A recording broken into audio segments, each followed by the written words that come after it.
Good morning, students. So, today we are going to revise the first four chapters, 3 marks question. So, the solution of the 3 marks question are as follows. The first question, rationalize 1 by root 7 by minus 2.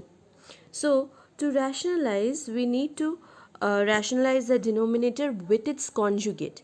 Conjugate means if we have a minus sign over here, then the conjugate should contain plus sign. So we need to rationalize the denominator with its conjugate, root 7 plus 2.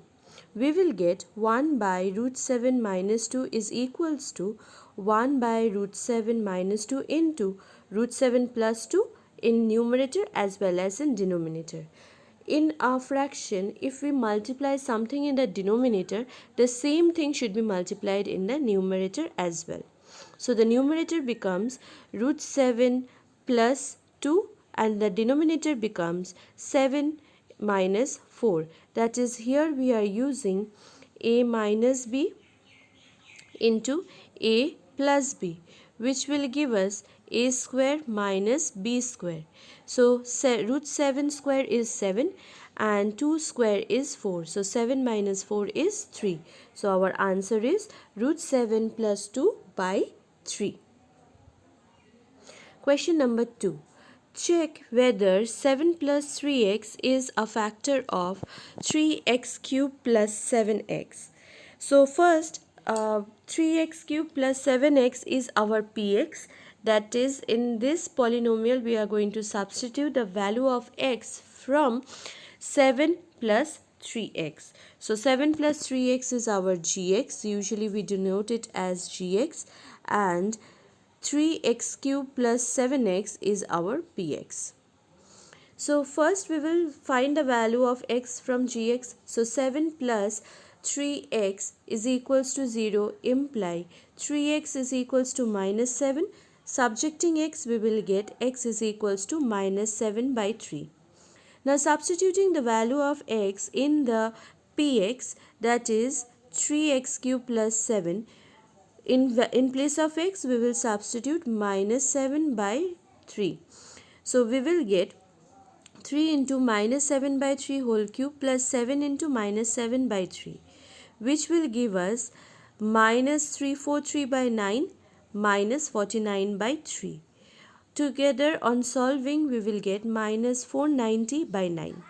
So the remainder is minus 490 by 9, which is different from 0 or which is not equals to 0. So by factor theorem, we will state that 3x plus 7 is not a factor of the polynomial px. If if this remainder would have been equals to 0, then we would have said 3x plus 7 is a factor of the px. But since it is not equals to 0, we will say 3x plus 7 is not a factor of the px, that is 3x cubed plus 7x. Question number 3, factorize x cube plus 13x square plus 32x plus 40. So first we will find all the factors for this number 20, the constant term. So all the factors of this number 20 is plus minus 2, plus minus 1, plus minus 2, plus minus 4, plus minus 5, plus minus 10. Now, by trial method, we have to substitute the value of each of the numbers so that we will, in a given px, so that we get the value equals to 0. So for it, first we will substitute the value of x as 1. So when the value of x is 1, P1 will be equals to 66, which is not equals to 0. So we will say that x minus 1 is not a factor. So we will not utilize this value. Then we will use, let us consider, we have considered plus value of an x. Now we will consider minus value. So x is equals to minus 1. For p minus 1, we get the value of p minus 1 as 0. So we know now that since the value is 0 for p minus 1, we can say that x plus 1 is a factor of the given polynomial. That means the polynomial can be divided by x plus 1 since it is a factor. Now, this full polynomial we are going to write it, and there are two methods to find the other factors. One, by doing a long division method, which I have showed you earlier. Today I am going to show you a different method, that is taking common. So first we will write x cube, the given polynomial x cube plus 13x square plus 32x plus 20, and split it in such a way so that we can take x plus 1 common from each of the following. So we will write it like this: x cube plus x square plus 12x square plus 20x plus 20. So from the first two term we can take x square as common, and in the bracket we can write x plus 1, which is our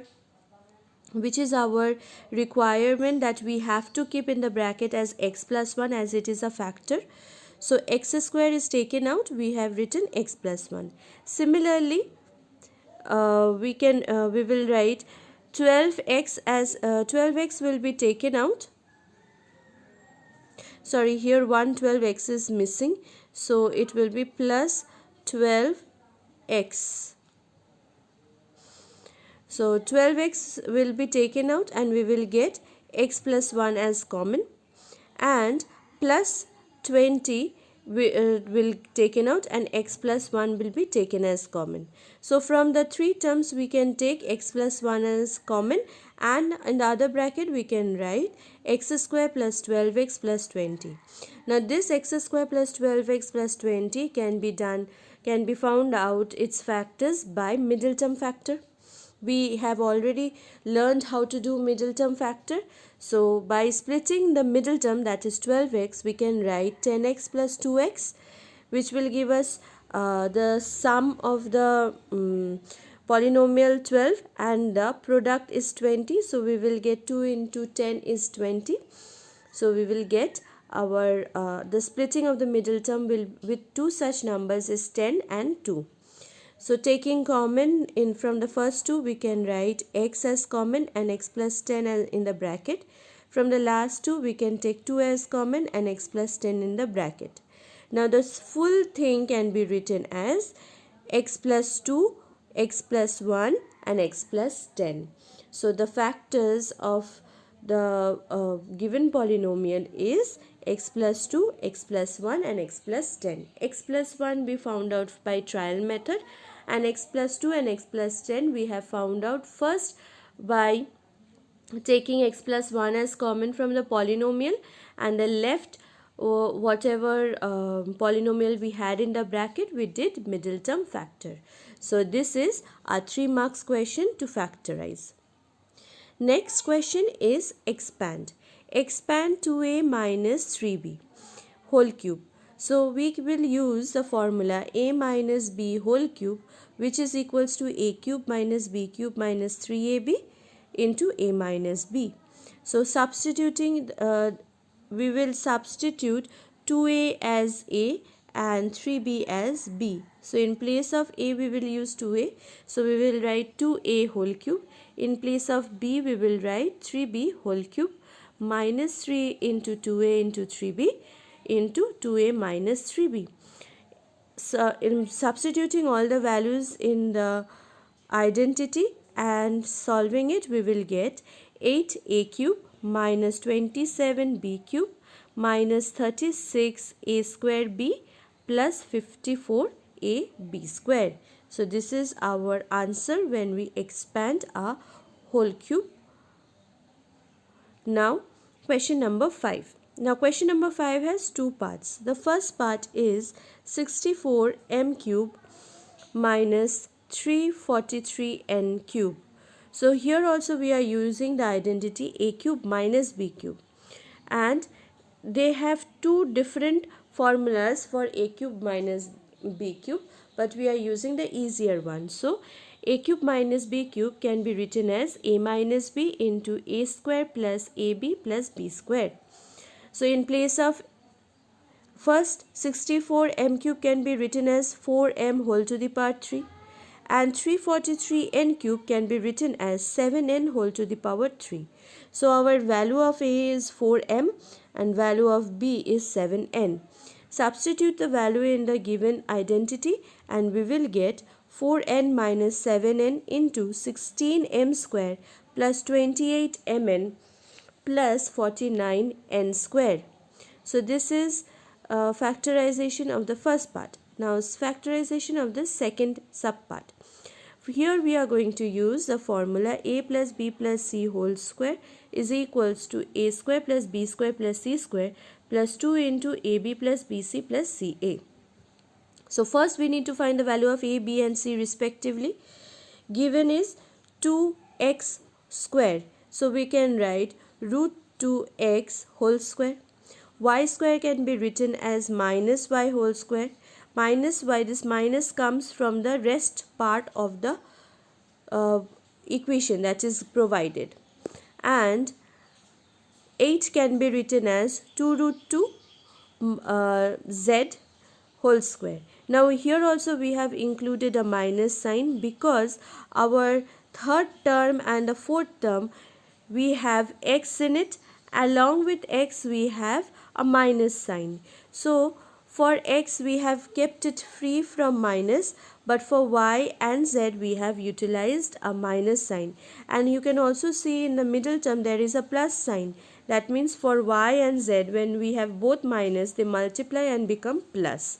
So we have utilized a minus y over here and minus z in the third term.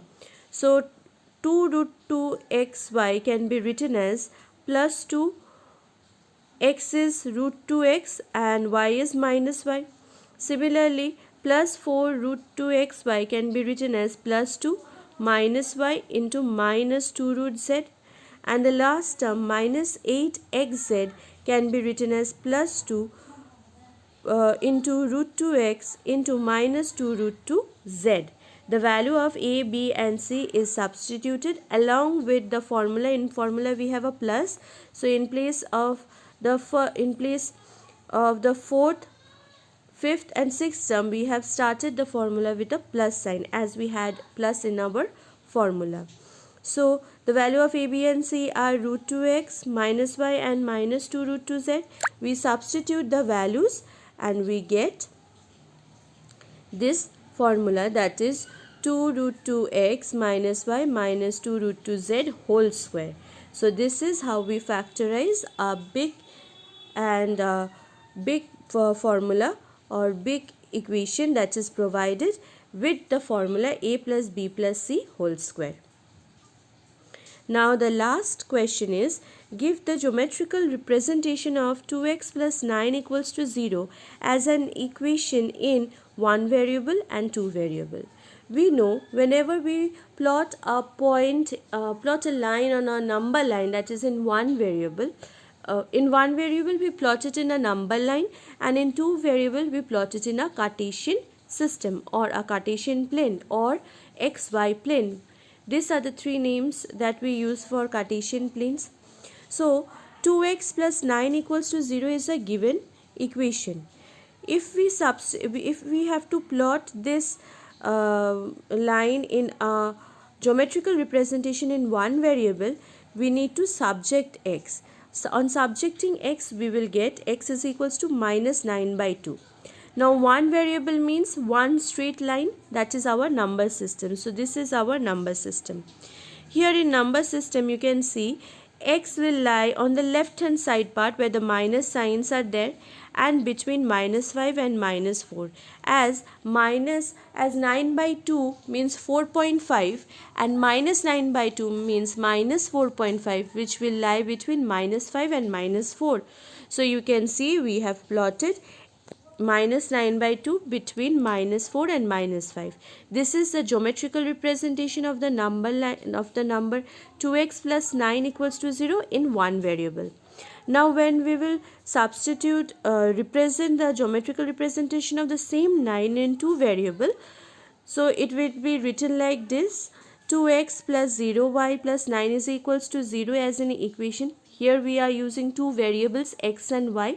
The y variable is not present, so we have multiplied a 0 with it. The value of y can be same number, but the value of x remains any number, but value of x remains same. That means from the given equation, the value of y will vary. The y number will vary. It can be 1, 2, 3, it can be -2, -3, -4, anything. But the value of 9 is fixed, that is -9/2. So first we will draw a Cartesian plane, and very important is to write the scale. The scale that we have taken is x and y axis both have 10 small division as 1 unit.